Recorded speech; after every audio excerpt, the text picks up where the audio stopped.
Olá, estudantes da Rede Municipal de Paulista. Como é que vocês estão? Preparados para mais uma aula? Eu sou a professora Aline Ingrid e hoje, no nosso componente de Ciências Humanas, vamos ter aula de História para a turma do 5º ano. E o tema da nossa aula de hoje é Presidentes do Brasil, da 4ª até a 6ª República. Em outra aula que a gente teve, conhecemos os presidentes da 1ª até a 3ª República. Se por um acaso você perdeu essa aula, você pode acessar pelo canal do YouTube do Escola em Casa, tá? Todas as aulas ficam disponíveis para vocês. Então, dá uma olhadinha lá para que você possa conhecer quem foi nosso primeiro governante, como é que aconteceu cada república que se passou. Estão preparados para conhecer os nomes de hoje? Lembrando aqui, do nosso último desafio. Olha como foi. De acordo com a CLT, que é a Consolidação das Leis Trabalhistas, pesquise alguns direitos dos trabalhadores. Existem diversos direitos que foram conquistados ao longo do tempo e alguns que atualmente também estão em luta para serem conquistados. Mas eu trouxe alguns exemplos para vocês. Carteira de trabalho, que é um documento, que serve como prova de que a pessoa tem aquele emprego, que antigamente não existia carteira de trabalho, tá? Jornada de trabalho, que é o período, quantas horas é determinado para que aquela pessoa trabalhe. Há muito tempo atrás também, quando foram surgindo as indústrias e as fábricas, as pessoas trabalhavam muitas horas por dia. Hoje existe a lei que determina o período determinado, quanto tempo você deve ficar no seu trabalho. Hora extra, quando um trabalhador faz hora extra, ele tem direito de receber o seu salário.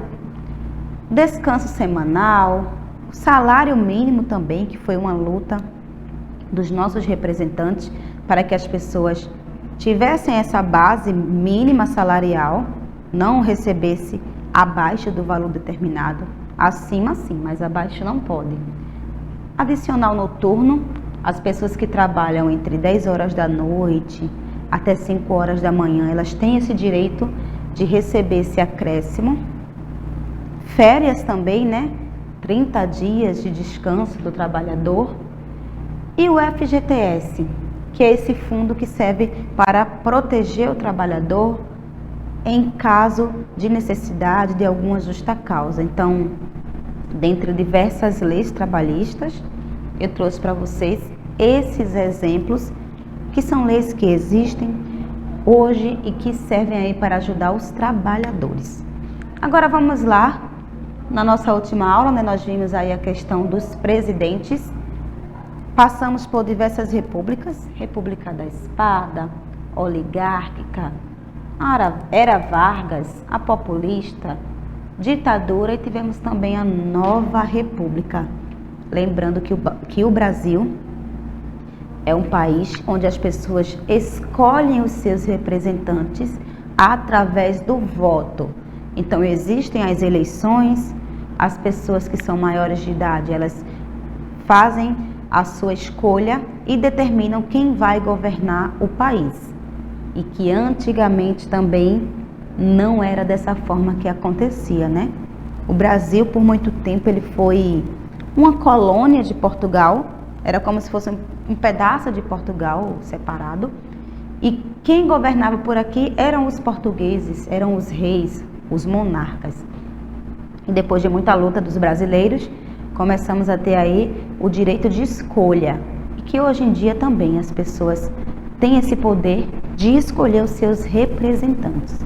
Agora vamos ver os nomes, desses representantes que já passaram aí pela nossa presidência. Hoje vamos iniciar pela 4ª República, que ela começou em 31 de janeiro de 1946 e foi até 2 de abril de 1964, durando aí 18 anos. Já estou aqui com as anotações porque eu quero falar para vocês os feitos de cada um desses representantes, porque são muitas informações, E nós estamos no número 16, tá? E vamos começar com Eurico Gaspar Dutra, que ele aí está na posição 16. Ele planejava investir em 4 áreas estratégicas: saúde, alimentação, transporte e energia. Contudo, não conseguiu tirar boa parte dos seus planos do papel. Promulgou uma nova Constituição, em 1946, que assegurava a divisão dos 3 poderes: legislativo, executivo e judiciário, que até hoje nós temos aí esses 3 poderes. 17, Getúlio Vargas. Na última aula a gente viu um pouquinho sobre ele e hoje ele volta novamente, eleito por eleição direta. Voltou ao poder causando uma agitação política no Brasil. Com sua postura nacionalista, defendia a estatização de empresas de setores estratégicos como a energia. Criou a Petrobras, o BNDE, entre outros durante o seu período. Porém, ele precisou lidar com fortes oposições. Houve a Guerra dos 300 mil, a Guerra dos Trabalhadores, e em 1954, Getúlio Vargas promoveu um aumento de 100% no salário mínimo, o que levou a uma grande perda de apoio por parte dos militares. E em meio a alguns escândalos relacionados à corrupção e também um atentado do seu opositor, antes de terminar o seu mandato, Getúlio Vargas acaba tirando sua própria vida no Palácio do Catete. E temos aí o próximo, número 18, Café Filho. Ele era o vice-presidente e presidente do Senado Federal. Assume a presidência após o suicídio de Vargas. Mantém-se no poder por um pouco mais de um ano. Teve que fazer algumas concessões sobre participação dos seus opositores e também sofreu muito devido à pressão da oposição. Posição 19, temos Carlos Luiz, foi presidente da Câmara dos Deputados e em seguida foi empossado presidente do Brasil após o adoecimento do Café Filho e foi rapidamente retirado do poder, acusado de conspirar contra a entrega do poder ao novo presidente eleito. Posição 20, temos o Nereu Ramos. Foi eleito devido ao afastamento de Carlos Luiz e responsável por completar o tempo de governo de Vargas, passando o comando do país para Juscelino Kubitschek. Devido à instabilidade política, durante seu tempo ele governou em estado de sítio. Posição 21, temos Juscelino Kubitschek. Depois desse ambiente de tensão da saída de Vargas, ele foi eleito com um discurso de cunho desenvolvimentista. Ele possuía um plano que era o 50 em 5, que prometia um desenvolvimento econômico e social para o país. Foi responsável pela construção da nossa capital, que é Brasília, e promoveu aí uma maior integração entre as áreas mais distantes do Brasil. Mas o seu mandato também foi marcado com um grande aumento de uma dívida externa. Agora vamos para a posição 22, temos Jânio Quadros. A campanha dele chamava-se do Varre-Varre, pois ele prometia varrer toda a corrupção do país. Foi eleito, mas teve que governar com um vice que era da oposição, e o governo dele durou cerca de 7 meses, pois aí existiu também um grande número de polêmicas com os bilhetes que ele acabava mandando para os ministros. E ele também teve uma forte pressão da oposição política e fez com que o presidente eleito renunciasse ainda no seu primeiro ano de governo. Posição 23, Ranieri Mazzilli. Ele era o vice-presidente de João Goulart, que o presidente estava em viagem à China, e ele foi eleito presidente interino no Brasil. E, entre outras vezes também, ele acabou ficando como presidente, enquanto o presidente que estava assumindo na época fazia viagens. Então, ele tomava posse desse cargo. Posição 24, João Goulart. Os militares não queriam, né, permitir a posse do seu vice-presidente devido às ideias que ele tinha. E aí foi feito um acordo onde João ele iria governar com um sistema parlamentista e ele visava diminuir o seu poder. Governou sobre uma grande instabilidade política e econômica e lançou um plano trienal, que era uma série de reformas que incluía a reforma agrária, a nacionalização de setores estratégicos. Buscava bastante a popularidade também e teve uma oposição lançando a Marcha da Família com Deus pela liberdade a fim de protestar contra o governo. Então, esse presidente sofre um golpe de Estado e é deposto do poder pelos militares. Antes de iniciar também temos aí a Quinta República, que começou de 2 de abril de 1964 e foi até 15 de março de 1985, durando 20 anos. E temos novamente a participação de Ranieri Mazzilli na posição 25. Durante o golpe que o presidente anterior teve, ele assume novamente o poder de forma interina e em seguida deixa o poder na mão da junta militar, criada depois de uma revolução com o Comando Supremo.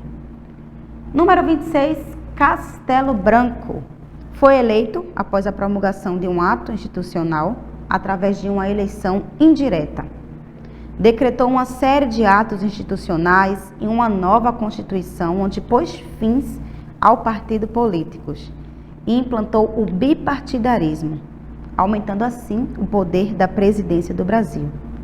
Seu governo foi marcado pela forte repressão e pela perda dos direitos de grande parte da população.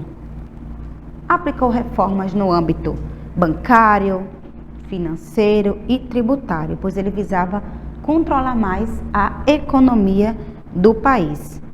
E promoveu também a abertura do Brasil ao capital estrangeiro, criando assim o Fundo de Garantia por Tempo de Serviço, que é o FGTS. Posição 27, Arthur da Costa e Silva. Foi candidato único e eleito o segundo presidente do Brasil durante o regime militar, devido ao descontentamento de parte da população com a perda de direitos que teve no governo anterior. Sofreu também alguma repressão, muitas repressões, perseguições de oposição.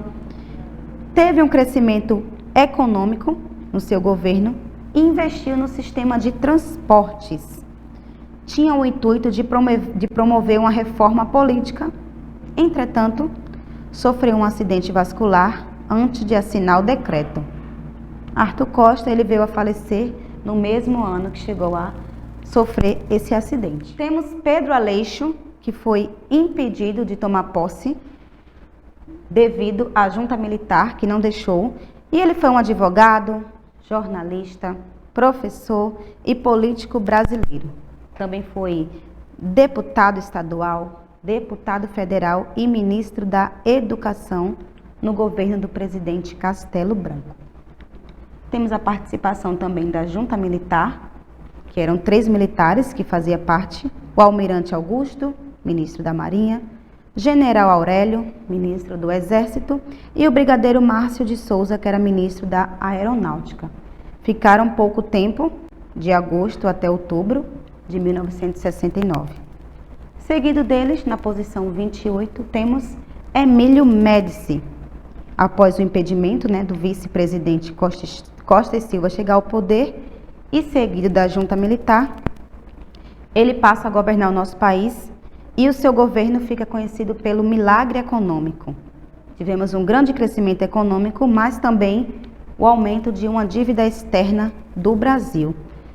Um momento que passou também pelos anos de chumbo, de bastante repressão aqui no nosso país, e teve um slogan bastante conhecido nessa época, que era Brasil, ame-o ou deixe-o. Na posição 29 temos Ernesto, que assumiu a presidência com o discurso de redemocratizar o país de forma lenta e gradual. O seu mandato foi marcado por algumas disputas políticas, chamadas de linha dura, onde os primeiros perderam a força com a abertura política que foi exercida. Em seu ano de saída, revogou alguns mandados e lançou o Pacote de Abril.